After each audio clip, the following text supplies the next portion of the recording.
There's still some issue, but that's okay.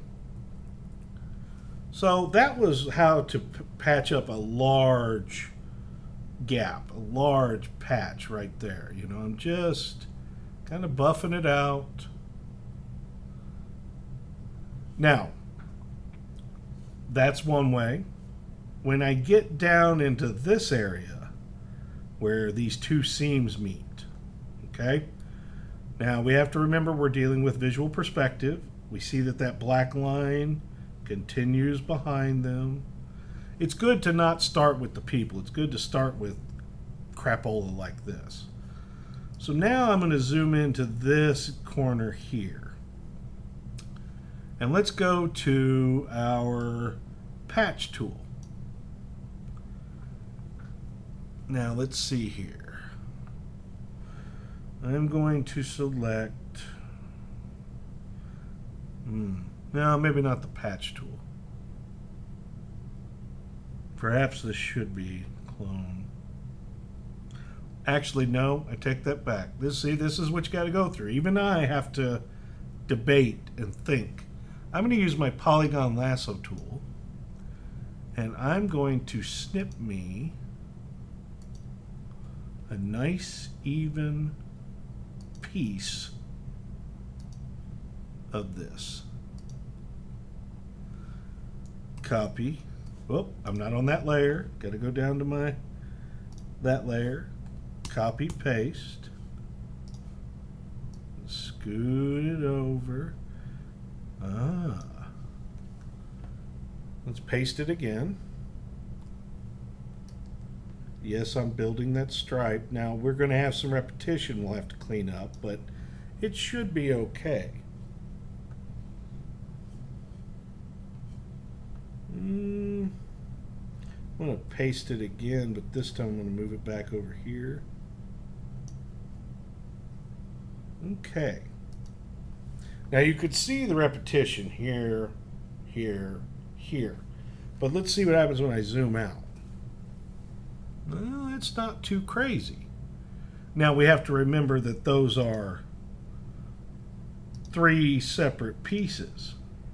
So I think what I'm going to do is, since I'm pretty okay with the way that looks, I'm going to take these 3 layers, these stripe layers. I'm going to call this one a curtain patch.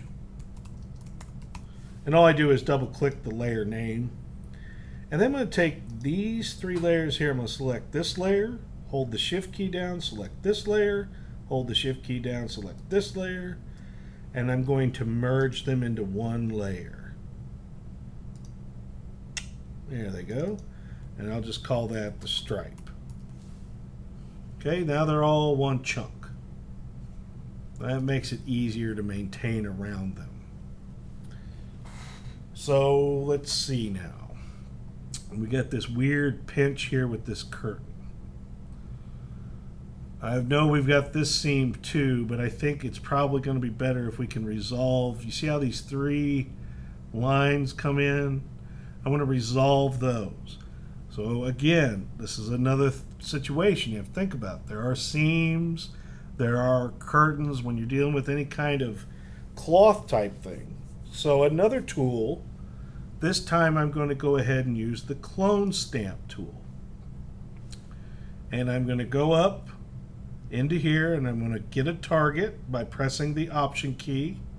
I click the mouse once to select the target, and then I'm going to move down at an angle and begin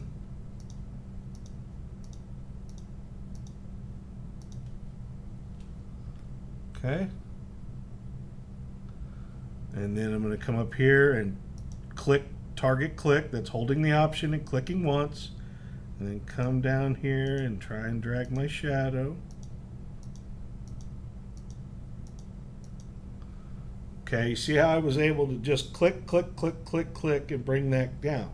Now in this particular case, that's not a problem because if I zoom in, the little small amount of repetition we have is almost indistinguishable.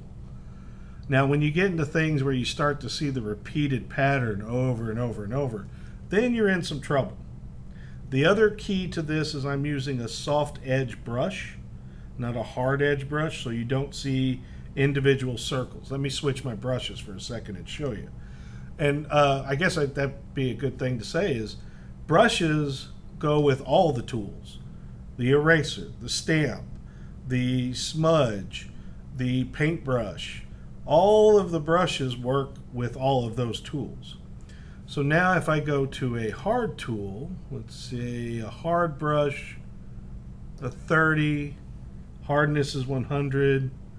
All right, I come up here and I press the Option Alt key to target, click, let off, come down.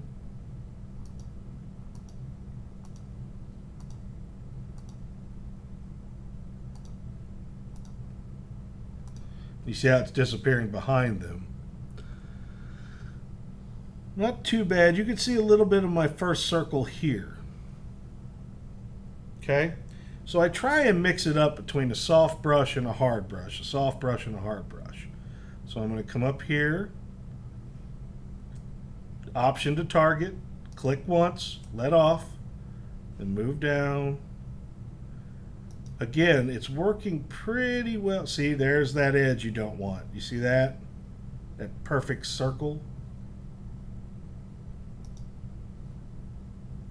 Another perfect circle, another perfect circle, another perfect circle. Yeah, now we're starting to see that paka, paka, paka. That's not what I want. So I'm going to go to my history and say, let's go back 3 steps. And I'm going to switch back to a soft brush now. Select by targeting with the Option key. Click once, let off, come down. And you see how it's a lot more ghosty and soft-edged. But then I'll mix it up and add some hard edge. So I'm coming back up. I'm going to do a couple more soft runs. Click to target. Come down. And I have to be careful not to cover up my stripe that I made. That was important. Okay, let's zoom out and see what we got. Well, we're slowly recreating that curtain. It's not the easiest. So, that was the clone stamp. So I've used a selection tool to get a large piece and just copy and paste it to cover a hole.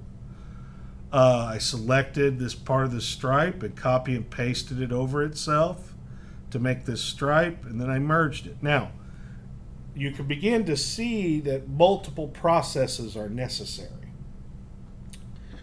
Let's talk about building a shoulder, building an arm.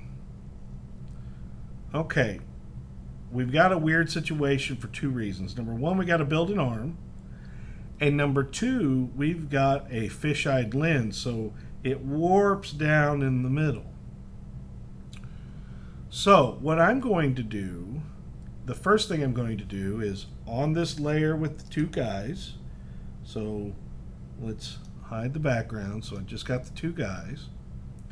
The first thing I want to do is I'm going to copy this guy's shoulder, flip it, and put it over there. So all I'm going to do is with the regular lasso, because it's okay if I get some debris, I'm going to grab this, not quite get down to the fingers, get that sleeve, get a little bit of his buddy, that's fine, and good. I'm going to copy it, make sure you're on the right layer. I am on the right layer, the 2 dudes. Copy, and that's going to be one of the hardest things for you, is constantly remembering what layer am I on. It's like looking in your mirror in your car to make sure no one's tailgating you. Copy, paste. Okay, got a fresh shoulder. Now I'm going to go to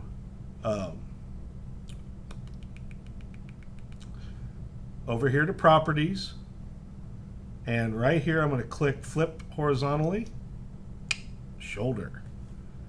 Alright, I'm going to tuck this under them so I can slide it behind him. So how do you rearrange the layer order is you simply click on the layer you want and then just pull it down, and see that blue line? It's telling you where you're putting it. and then let it go. Now this shoulder copy is behind him. Okay. A nice little seam right there.